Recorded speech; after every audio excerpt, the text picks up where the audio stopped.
have the next question, and this is for all the candidates because I think either office it would be applicable. It's how high a priority is it for the county to develop a website? I think it is very high priority.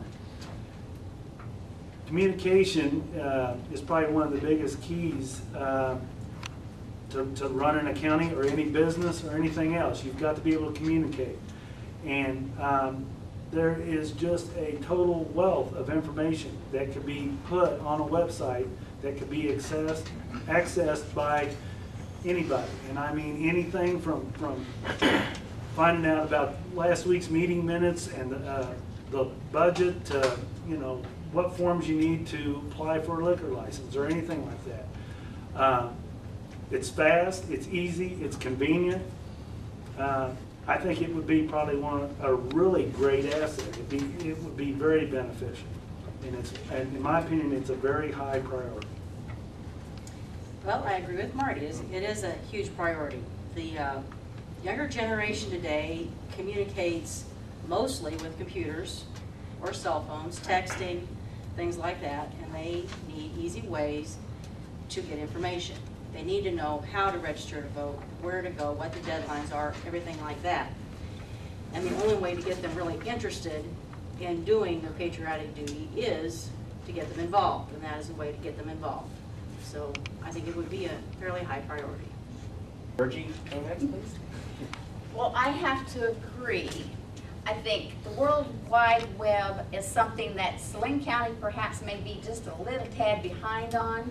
I think we need to catch up a little bit, and if you want to market your county, that's the way to go. Let the people know what you have to offer and what you're willing to provide for them. I vote 100% for the World Wide Web to come to Saline County. What do you think? Well, as I've campaigned some around the county, I've had this come up more than once. And in fact, I got on the internet here 2-3 weeks ago to check on a neighboring county. And yes, there was an awful lot of information it looked like there.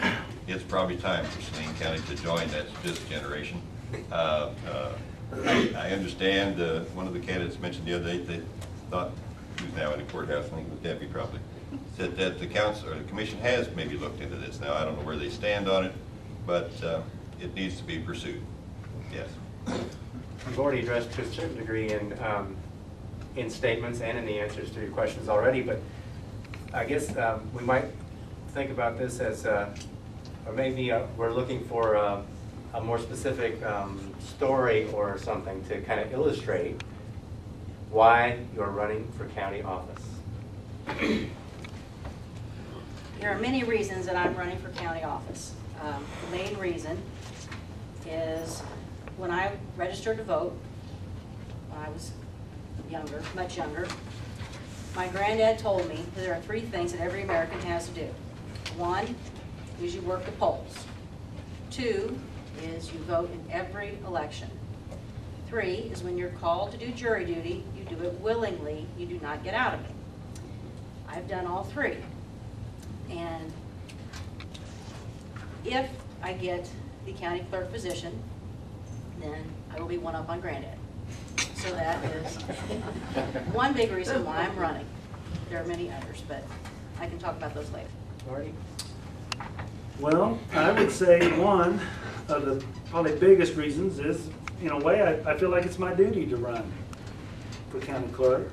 As I stated before, I love to serve, you know, the people of the county. I think it would be fun to do. I think it would be interesting.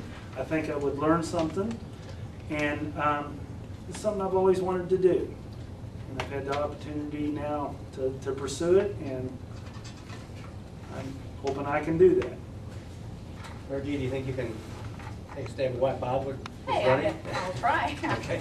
As I promised him, I'll try my best. And actually, I can kind of read from this little card a little bit. Why did he decide to do this? Because he thinks it is his duty, as we have just talked about. It's about not sitting back and complaining about our problems or our conditions in our county, but actively making an effort to do what is right. It's the right thing to do at the right time. And he is, and it says here, it says, you know me. You know I am a common man with down-home family values, and I am someone that understands the lives of everyday folks.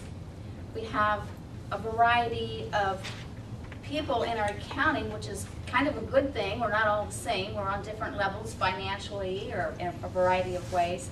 But I think he wants to do his very best to work for the government in a very independent way.